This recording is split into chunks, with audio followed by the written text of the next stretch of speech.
Musi పునరుజ్జీవ project పనులు ఈ నెలాఖరులో మొదలు పెట్టాలని ప్రభుత్వం భావిస్తోంది. బాపుఘాట్ దగ్గర పనులు ప్రారంభించడానికి ఏర్పాట్లు చేస్తోంది. దశల వారీగా మూసీ ప్రాజెక్టును పరుగులు పెట్టించాలని డిసైడ్ అయింది.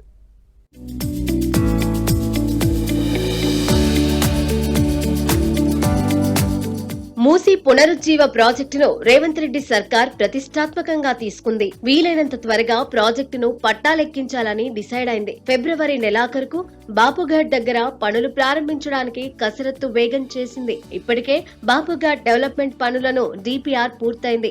ఆ వివరాలు కేంద్రానికి పంపించారు. ఇక మూసీ పునరుజ్జీవ పనుల కోసం 4,000 కోట్ల రుణానికి ప్రపంచ బ్యాంక్ గ్రీన్ సిగ్నల్ లభించింది. ఇక బాపుఘాట్ దగ్గర ఉన్న రక్షణ శాఖ భూముల వ్యవహారం కూడా కొలిక్కి వచ్చింది. దీంతో సర్కార్ వేగంగా అడుగులు వేస్తోంది.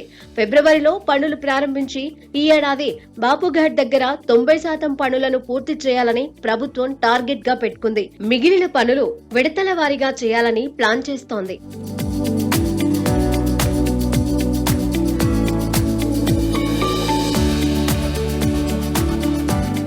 మూసీ పునరుజ్జీవం ప్రాజెక్ట్ మొదటి దశలో భాగంగా నార్సింగి నుంచి బాపుఘాట్ వరకు 21 కిలోమీటర్లు అభివృద్ధి చేయాలని నిర్ణయించారు. ఫస్ట్ ఫేజ్ లో మూసీ వెంట గోల్కొండ, గండిపేట, రాజేంద్రనగర్ మండలాలలో రక్షణ శాఖకు చెందిన 900 ఎకరాల భూమి ఉంది. వాటిని రాష్ట్ర ప్రభుత్వానికి ఇవ్వాలని సీఎం రేవంత్ రెడ్డి కేంద్ర రక్షణ శాఖ మంత్రి రాజ్నాథ్ సింగ్ ను కోరారు. వాటికి బదులు మరో ప్రాంతంలో భూములు కేటాయిస్తామని చెప్పారు. రాష్ట్ర ప్రభుత్వ ప్రతిపాదనకు రక్షణ శాఖ అధికారులు సానుకూలంగా స్పందించినట్లు సమాచారం. దీంతో మూసీ వెంట 21 కిలోమీటర్ల మేర మరో వాణిజ్య నగరాన్ని నిర్మించేందుకు ప్లాన్ చేసింది.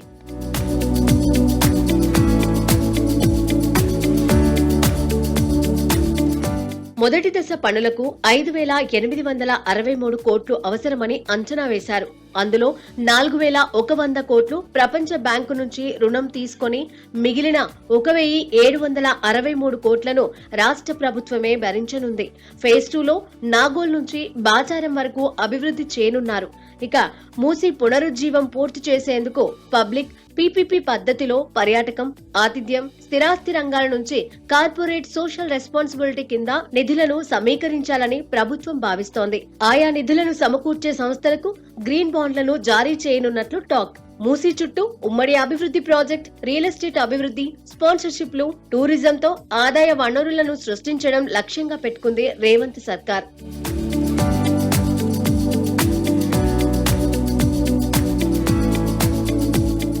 మూసీ పునరుజ్జీవ ప్రాజెక్టును 2030 నాటికి పూర్తి చేసేలా ప్రభుత్వం ప్రణాళికలు చేస్తోంది. మల్లన్న సాగర్ నుంచి నీటిని తరలించడానికి ట్రంక్ పైప్ లైన్ కోసం టెండర్లను కూడా పిలిచారు. మూసీ పునరుజ్జీవం కోసం ప్రభుత్వం రివర్ బెడ్ లో ఉన్న వాళ్లకు సహాయం అందిస్తూ తరలిస్తున్నారు. ఒకవైపు రివర్ బెడ్ లోని ప్రజలను తరలిస్తూ, ఇంకోవైపు సమస్యలు లేని ప్రాంతాలలో అభివృద్ధి పనులను దశల వారీగా చేయాలని ప్రణాళికలు సిద్ధం చేసింది. ఆ మేరకు పనులకు శ్రీకారం చుడుతోంది. ఒక్కో ప్రాంతాన్ని పూర్తి చేసుకుంటూ వెళ్తే బఫర్ జోన్ లో ఉన్న ప్రజలు కూడా అంగీకరించి అభివృద్ధి పనులకు సహకరించే అవకాశం ఉంటుందని అధికారులు చెబుతున్నారు.